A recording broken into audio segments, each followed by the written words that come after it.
Halo semuanya, bertemu lagi dengan channel Tukang Tracing. Oke, untuk video kali ini aku akan membahas tentang macam-macam style yang bisa diaplikasikan ke desain kaos. Pembahasan ini berdasarkan request dari salah satu subscriber Tukang Tracing mengenai materi yang akan kita bahas. Jadi aku akan memberikan beberapa nama dan ciri dari desain tersebut. Mungkin beberapa teman-teman di sini yang menonton video ini suka dengan sebuah desain namun tidak tahu style atau gaya desain apa yang teman-teman maksud. Makanya aku buat video ini supaya teman-teman bisa tahu tentang style apa saja yang biasa digunakan di desain kaos. Mungkin gak semuanya, ini berdasarkan yang aku ketahui aja ya. Kalau teman-teman ada tambahan bisa ketik di kolom komentar gitu ya. Oke, selamat datang yang baru bergabung di channel Tukang Tracing. Yang baru menemukan video ini, silakan tekan tombol subscribe dan nyalakan channel notifikasinya, lonceng notifikasinya.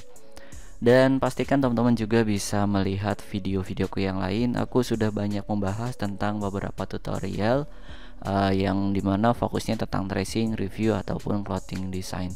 Dan aku juga ada di beberapa media sosial. Aku ada di Fiverr, aku ada di Instagram, ada di Facebook, ada di Behance. Teman-teman bisa follow beberapa media sosial yang aku sebutkan tadi. Oke, langsung aja ke inti videonya. Yang pertama itu ada vintage design. Nah, vintage design ini teman-teman ya, ciri khasnya adalah dia menggunakan warna-warna yang soft. Ya, kemudian dari beberapa bentuknya dia mengandung unsur ornamen gitu ya. Ataupun heritage juga masuk, ataupun floral, kemudian ada ornamen dan lain sebagainya. Itu termasuk ke ciri-ciri dari vintage design. Nah, untuk beberapa referensinya seperti ini, itu namanya vintage design ya. Jadi yang pertama yang pasti kelihatan adalah dari warnanya gitu ya. Dari warnanya biasanya pakai warna-warna yang doff atau tidak warna yang cerah gitu, dan mengandung beberapa unsur yaitu unsur ornamen. Nah, ornamen itu yang seperti ini ya. Oke, itu namanya vintage design. Nah, desain ini juga sudah lumayan populer ya. Tentunya biasanya ada di undangan seperti itu. Untuk desain undangan bisa juga teman-teman aplikasikan juga untuk desain kaos sebetulnya. Contoh dari pengaplikasian desain kaos dari style vintage ini ada di sini nih. Ini ya, ini juga masuknya vintage, kemudian bisa diaplikasikan ke desain kaos. Oke ya, itu vintage design. Selanjutnya ada retro ya teman-teman. Nah, retro ini ciri-cirinya yaitu warnanya cerah.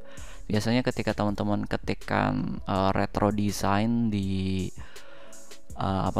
di Google akan muncul seperti ini. Jadi banyak mengandung warna-warna yang cerah, warna-warna yang seperti neon, konsep cyberpunk juga itu masuk ke retro ya, dengan warna-warna cerah seperti itu. Dan biasanya ini kurang ya untuk diaplikasikan di kaos. Aku jarang banget melihat brand menggunakan style seperti ini, tapi nggak jarang juga banyak yang pakai ya. Biasanya sih untuk style seperti ini mereka pakai itu di poster, kalau enggak mereka pakai untuk cover DVD sebuah musik gitu ya. Nah, yang seperti ini gitu ya ciri-cirinya untuk retro ini. Sebetulnya retro juga banyak perkembangan sih. Ini juga masuknya ke retro.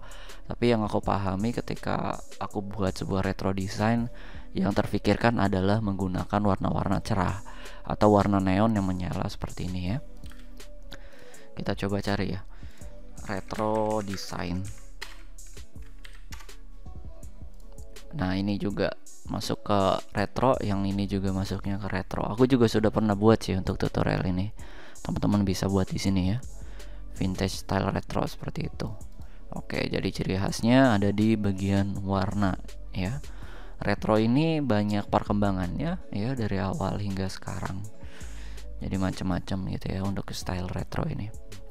Kemudian yang lumayan populer yaitu streetwear design. Nah, streetwear design ini biasanya eh satu dari segi warnanya pakai biasanya yang cerah, kemudian warna-warna yang biasa bertabrakan.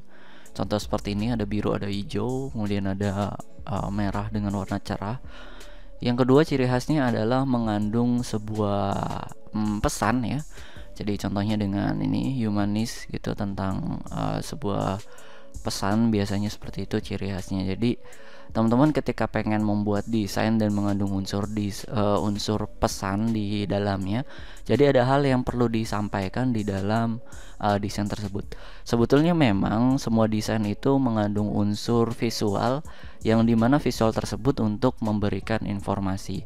Tapi biasanya beberapa desain selain streetwear itu pesannya itu tidak terlalu tergambarkan secara detail, tetapi ketika kita menggunakan style yang seperti ini, itu pesannya udah jelas ya, udah jelas secara pesannya itu.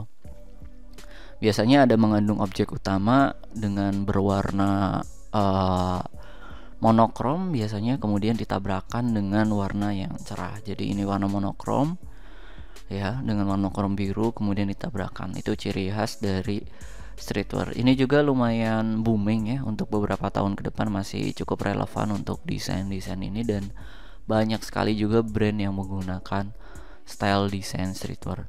Tentunya juga aku sudah banyak membahas tentang streetwear design juga ya. Teman-teman bisa tonton bagi yang belum menontonnya. Oke. Kita lanjut di yang ini ya, monoline. Oke, selanjutnya ada monoline design. Nah, berdasarkan dari namanya, monoline ini pastinya tentang garis ya. Jadi garis satu menjadi dari garis-garis menjadi satu kesatuan menjadi sebuah desain. Nanti tema yang diambil sih bebas, mau tema adventure atau tema gambar hewan ataupun logo sekalipun, itu bisa menggunakan style monoline seperti ini.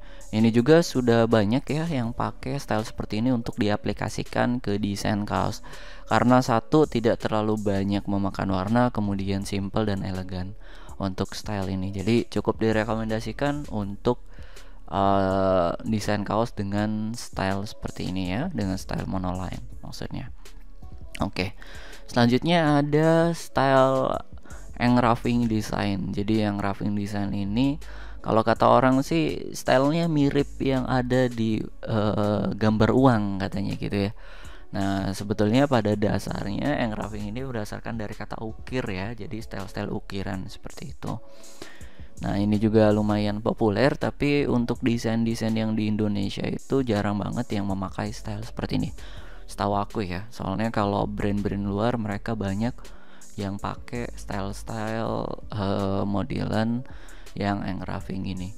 Nah, engraving ini cukup sulit karena teman-teman harus bisa mengkombinasikan antara tebal dan tipisnya dari setiap pertemuan garisnya itu ya, supaya menjadikan visual yang menarik. Nah, ini kan berdasarkan tebal tipis gitu ya. Dan biasanya ciri khasnya itu tadi mirip seperti goresan pada uang. Kemudian yang kedua, biasanya hanya menggunakan satu atau dua warna aja, tapi kebanyakan cuman satu warna sih. Dan biasanya juga cocok untuk diaplikasikan pada desain tato juga ya, yang engraving design ini. Jadi banyak juga tato-tato yang pakai style modelan seperti ini, engraving ya. Sejauh ini aku sudah belum sih, yang engraving belum aku coba, tapi beberapa kali mencoba dalam artian secara serius itu belum ya. Kalau coba-coba aja sih aku pernah buat untuk style-style seperti ini. Oke. Selanjutnya ada vector art car ya. Ini bingung juga sih aku menjelaskannya. Tapi yang jelas untuk vector art ini sebetulnya nggak cuman sekedar ada di mobil aja sih, tapi bisa juga banyak objek lain yang bisa di vector art kan ya. Seperti itu. Jadi tetap aku masukkan ke kategori desain yang lumayan populer ya, vector art ini. Oke. Kemudian ada line art vector. Jadi line art vector ini biasanya diaplikasikan di bagian wajah ya. Kalau di kalau lokal di Indonesia itu, ketika mendengar kata line art, kemungkinan besar yang terfikirkan adalah ya modelan seperti ini line art gitu ya. Tapi pada hakikatnya sih ciri utamanya line art itu hanya terdiri dari satu warna ya, yang membentuk sebuah objek gitu ya. Nanti objeknya apa aja ya bebas, mau ada wajah ataupun monoline juga sebetulnya bisa masuk ke dalam line art. Ini juga yang floral tadi masuk ke line art juga bisa. Jadi agak rancu ya untuk line art ini. Nah, selanjutnya ada style yang berasal dari Indonesia ya. Dari Bapak Weda ini yang punya stylenya. Beliau penemu, kalau tidak salah, penemu style sekaligus penamaan WPAP berdasarkan dari nama beliau ya. Nah, ciri khasnya adalah menggunakan warna-warna yang cerah dan tidak mengandung kurva, dalam artian semuanya itu menggunakan garis lurus. Jadi teman-teman bisa lihat semuanya ini garis lurus, tidak ada garis yang melengkung, dan tentunya tegas ya. Jadi antar pertemuan warnanya ini tegas. Ini namanya WPAP gitu. Ini cocok juga untuk desain kaos ya, ataupun desain poster juga cocok ya. Nanti stylenya menggunakan WPAP pop art seperti ini. Oke. Selanjutnya ada isometric. Nah, isometric ini lumayan juga populer, tapi biasanya jarang digunakan untuk desain kaos, melainkan biasanya untuk desain website biasanya ya. Ciri khas utamanya adalah yang bisa terlihat yang utamanya yaitu pada bagian sudut pandangnya ya. Jadi sudut pandangnya dari samping menuju satu titik perspektif ya, itu disebutnya isometric design ya. Nah, contoh-contohnya seperti ini. Nah, jadi dalam satu titik kemudian bisa melihat desainnya, contoh desainnya seperti ini untuk isometric. Oke ya, biasanya gambar-gambar bangunan sih. Oke. Selanjutnya ada low pixel art. Nah, dari namanya aja low pixel, contohnya banyak seperti ini. Ciri-ciri utama dari low pixel ini adalah gambarnya melihatkan pixel yang terdiri dari pixel-pixel ataupun terdiri dari beberapa pixel yang digabungkan menjadi satu buah objek ya. Ciri-cirinya ya seperti itu pokoknya. Nah, style seperti ini itu sempat populer pada beberapa waktu lalu ya, tentang boomingnya NFT. Kemudian ada yang namanya CryptoPunk kalau nggak salah, itu NFT CryptoPunk. Dia menggunakan style ini ya, low pixel. Ini terinspirasi dari game zaman dulu, game yang 8 bit gitu ya, Gamebot dan lain sebagainya. Kalau teman-teman masih ingat era-era tahun mungkin 90-an gitu, ini sangat populer ya, mungkin sampai sekarang juga. Pengaplikasiannya sih bebas, bisa di wajah, bisa di karakter, ataupun ya di hewan dan lain sebagainya, bebas. Nah, ini ada contohnya ya, ini pixel art, ini vector art ya. Perbedaan dan cirinya sudah jelas ya kalau yang pixel art ini. Oke. Kemudian yang selanjutnya ada pointillism art. Nah, pointillism art itu atau biasa kita sebut juga sebagai aliran seni yang menggunakan 1 juta titik gitu ya. Orang-orang biasanya menyebutkan seperti itu. Jadi ciri khas utamanya adalah tidak mengandung unsur garis, melainkan semuanya terdiri dari titik-titik ya, yang digabungkan menjadi sebuah bentuk. Ini harus telaten ya kalau teman-teman pengen ambil aliran pointillism seperti ini, karena harus dibuat manual satu persatu ya. Jadi harus sabar gitu ya. Ciri utamanya adalah tadi menggunakan titik-titik ya, pointillism. Gila sih yang ngambil aliran ini tuh gokil, maksudnya sabar banget gitu. Oke. Kemudian ada karakter alfabet ya. Ini juga namanya karakter alfabet. Jadi ada sebuah karakter yang membentuk sebuah huruf gitu ya. Ini juga lumayan populer beberapa waktu lalu. Di beberapa brand lokal Indonesia juga banyak yang pakai modelan seperti ini. Jadi dari namanya digabungkan gitu, misalnya ambil karakter zombie ataupun karakter apa, kemudian disusun menjadi bentuk sebuah huruf, dan hurufnya nanti disusun ya menjadi nama brand tersebut gitu ya. Nah, alfabet karakter. Oke, jadi satu buah karakter digabungkan dengan alfabet atau huruf gitu. Kemudian yang terakhir ada tipografi. Nah, tipografi ini ciri utamanya adalah unsur teks, intinya kayak gitu. Unsur teks dan ada pesan yang disampaikan di situ. Itu masuknya ke tipografi, dan perkembangannya juga banyak sekali ya tipografi. Ada yang simple, ada yang sampai menggunakan warna yang cerah seperti ini. Untuk ciri khas warna dari desain tipografi ini tidak terlalu signifikan ya, karena semuanya bisa masuk. Yang penting ada unsur teks yang disusun, intinya seperti itu. Oke, yang terakhir ya mungkin Japanese art ya. Ya, Japanese art. Nah, seperti ini. Biasanya ya mengandung unsur-unsur Jepangan, Gunung Fuji, kemudian ada Ronin, samurai, kemudian ada ombak-ombak seperti ini. Biasanya apa ya? Itu masuknya ke Japanese art, atau ada juga yang Kitsune Mars gitu ya.